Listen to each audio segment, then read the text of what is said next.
Guys, good morning. Welcome to my YouTube channel. I'm JM and you're watching SMTV.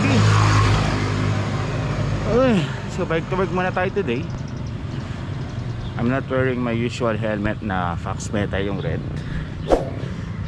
Ganyan. Simple lang din yung damit ko. Naka t-shirt lang ako, dry fit na shorts, rubber shoes na parang fake na Crocs. So samahan nyo muna ako mag-bike to work. Tsaka ito yung second day ng GCQ Metro Manila. So, tara. Ay, nasabi ko kanina, second day ng GCQ.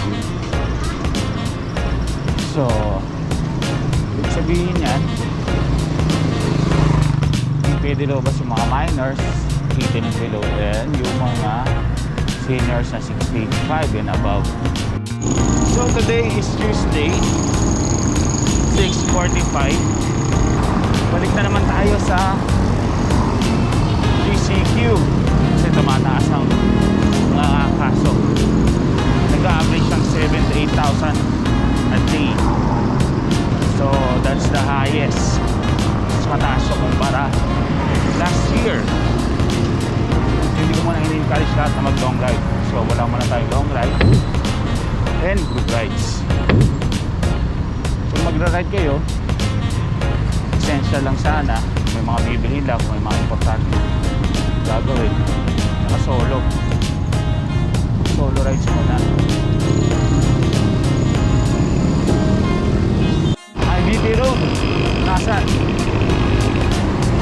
So diretso natin to, tapos ito ng Litex, tapos kakanan tayo Commonwealth, pupunta ng North Serye. So ay tinatawag din tayong GCQ bubble. Tapos saan yung mga city dito sa Metro Manila, eh para siyang naka-lockdown. Pero hindi naman totally lockdown, kasi nakakalabas pa yung may mga essential na bibilin, may gagawin, tatrabaho, nakakatawid pa sa kanya-kanyang mga borders, basta with proper documentation. Ang hindi nang pwede yung magta-travel ka sa malayo, may galing ang QC, punta ka ng Boracay, ganyan, hindi pa pwede yung ganon. Yun ang konting background sa pag-bike to work ko.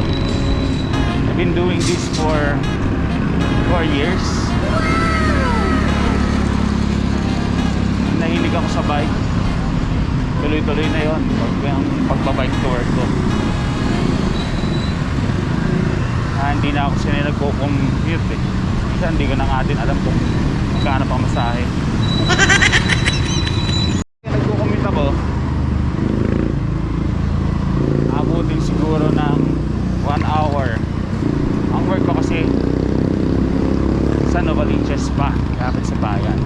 So from here sa Batasan to bayan, 1 hour. Tapos ang traffic pa nun, lalo na nagsisimula ang traffic sa may Doña Carmen. Yan yung nagbike ako, yung 1 hour na yun, kung chill ride lang, mga 45 minutes pa rin. So 1 hour, kung chill lang ha, hindi ako nagmamadali, ayoko basta mapagod, ganyan. Pero kung nagmamadali ako at mabilis yung pacing ko, sa 25 to 35 minutes lang ang biyahe ko. What? Laki ng bawas, no? And nakakapag-exercise pa ako.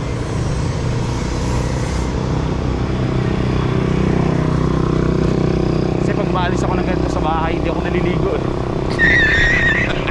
Naliligo ako pagdating na sa work, para fresh pa din.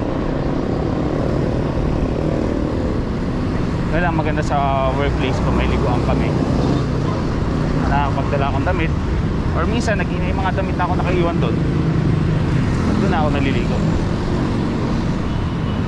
Kaya malapit na tayo sa Commonwealth. A few inches later. Ayan, Commonwealth na guys. Dire-diretso na ito, papunta Novaliches.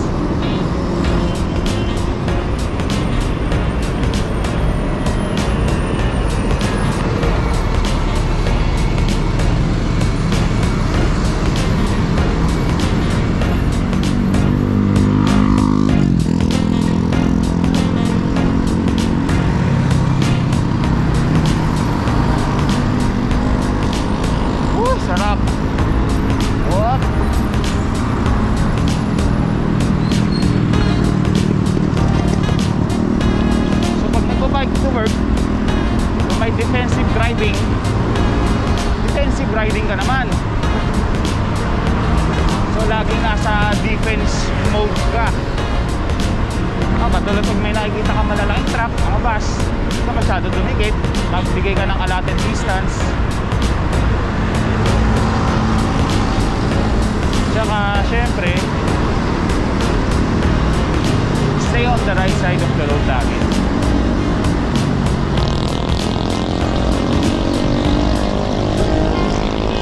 Iwasan mag counterflow. Siguro katulad ngayon kasi may mga section sa bike lane na two-way. Siguro yun pwede. Two-way na kasi yung bike lane eh. Pero kung wala, iwasan sana natin muna kung counterflow kasi ano yan eh. Dati yan din yung nasa mindset ko eh. Nagbaguhan pa lang ako. Lalo na sa mga lugar na medyo alanganin yung delikado. Counterflow ka para nakikita mo yung sasakyan sa unahan mo, di ba? So mas safe, mas makakaiwas ka sa aksidente. Pero ang hindi ko naisip noon, pag kumaka-counterflow ako, ang nilalagay ko naman sa alanganin yung nakakasalubong ko na dumadaan sa tamang daan, sa tamang way, di ba? Kasi kung may kasalubong ka, katulad din ito, kunyari may kasalubong ako, ang tendency kasi niyan, iiwas ako, pupunta ako dito sa gitna. E paano kung may hindi ko makita sa sakyan sa likod, mahagip ako, di ba? Yun ang problema. Iiwas, pupunta ako sa ganyan, papadaanin ko yung dumaan na bisikleta, yung counterflow, ako naman yung malalagay sa alanganin. Kaya guys, wag natin masyadong practicein yung pagka-counterflow. Siguro kung magka-counterflow kayo, yun nga, sinasabi kong may two-way na bike lane or sa sidewalk muna, di ba? Pero syempre sidewalk, priority niyan yung mga naglalakad eh. Kahit maaari, kung sa sidewalk kayo dadaan, baba na lang kayo, tulak niyo yung bike nyo. Ngayon, kung walang tayo sa sidewalk, bike kayo, pero not all the way kasi syempre lahat dyan may mga tao nakaabang dyan sa sidewalk. Hey, shoutout nga pala kay Sir Alvin Roquero, congrats din kasi may bagong bike shop sila dito, Caberto Roquero Bike Shop. Yan, sa kanila yan, sila Alvin yan. Woo!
roadworthy. Baka mamaya kumakalas-kalas na yung mga nuts and bolts o kaya yung mga allen bolts sa bike natin. And pangalawa, pagpabike na, safety gears like yung helmet, importante yan. Ngayon kung may mga pads kayo like elbow pads, knee pads, pwede nyo rin suotin. Tsaka magsuot kayo ng komportableng damit, ha. Yung komportable yung tulad ng pantulog. Ayan, katulad ng suit ko, dry fit lang ang t-shirt and shorts. Tsaka closed shoes, rubber shoes, yung para mga crocs na big. Ito yung napili ko nun kasi at that time maulan eh. maganda siya, hindi siya madulas sa upo, hindi siya madulas sa ulan, eh hindi rin dumudulas yung paa ko sa pedal.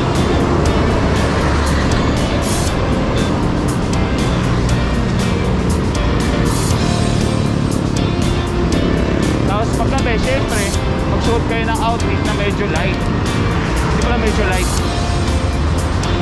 na outfit talaga para mas visible kayo sa daan.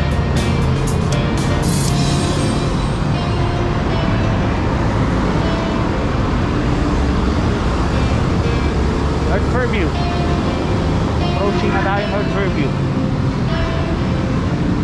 Pag kumanan ka dyan sa may traffic light, regalado papuntang SM Fairview na tayo, diretso tayo. Oh! So remind ko lang ulit guys, stay at home muna tayo, iwan sa long ride and group rides.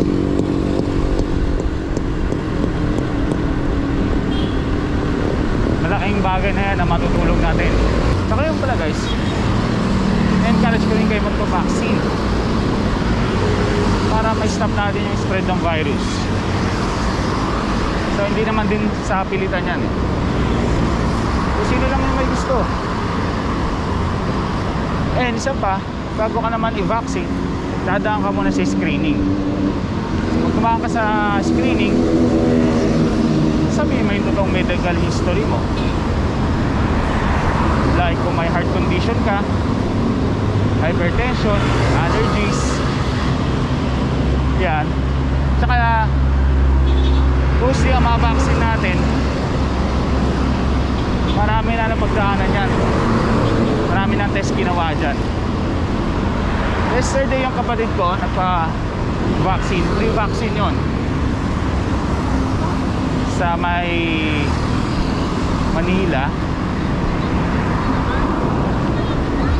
So medical history ng ate ko, she had hypertension, allergy as well, meron din, pero nagpa-vaccine siya. So far okay naman sa kanya. Sinabi niya sa akin, minonitor lang niya maigi yung BP niya, pati sugar niya, tapos tamang diet and exercise before the vaccine. Hindi lang yung before na yung the other day lang ginawa ka agad yun ha. Matagal yun. Kumbaga nag-prepare yung ate ko para sa vaccine. Nag-exercise siya, nag-diet siya, proper medication, monitoring ng BP, ganyan, sugar, ganyan. Siyempre dun siya sa mas safe. And so far okay naman siya, kahit may allergies, may history ang allergy ang pamilya namin and asthma, okay naman siya. Di pa siya zombie. So yun, hindi ko kayo pinipilit ha, pero in-encourage ko kayo magpa-vaccine. Ako, wala pa kasing dumarating sa amin, sa company namin. Pero once na may dumating, mapapaksin ako kaagad.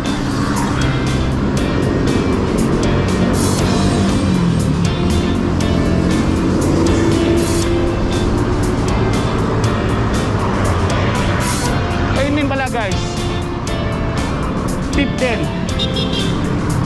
kung magbabike to work ka, kahit di lang bike to work pala, matuto tayo ng proper hand signals. Kung kakanan, kung kakaliwa, stop, ganyan. Pakahinga lang. Nakikita ko marami naman lumalabas sa Facebook yung mga pictures niyan, proper hand signals. Pag-aralan nyo. So lapit na tayo ng Valiches. Yung traffic light na yan, kakaliwa na tayo dyan, papunta na ang Cresta Verde. Shortcut tayo para labas natin yung Forest Hill. Ayan, Mindanao Avenue Extension na tayo. Dire-diretso na to, papuntang Cresta Verde. Lapit na tayo guys. Tamang chill ride lang na exercise para pagpawid. Pa-like, comment at subscribe na rin sa ating YouTube channel. And pa-click na rin yung notification bell para updated kayo sa ating bagong videos.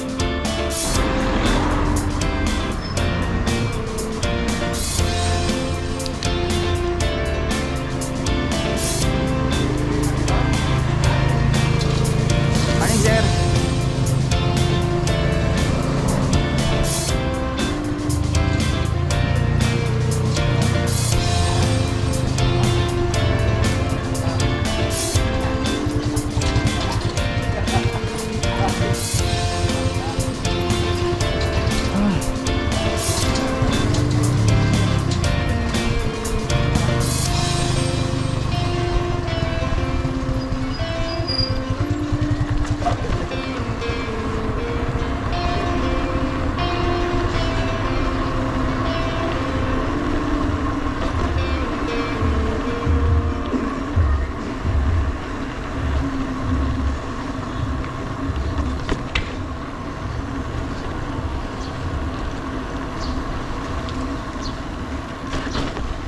A few minutes later. Forest Hill na.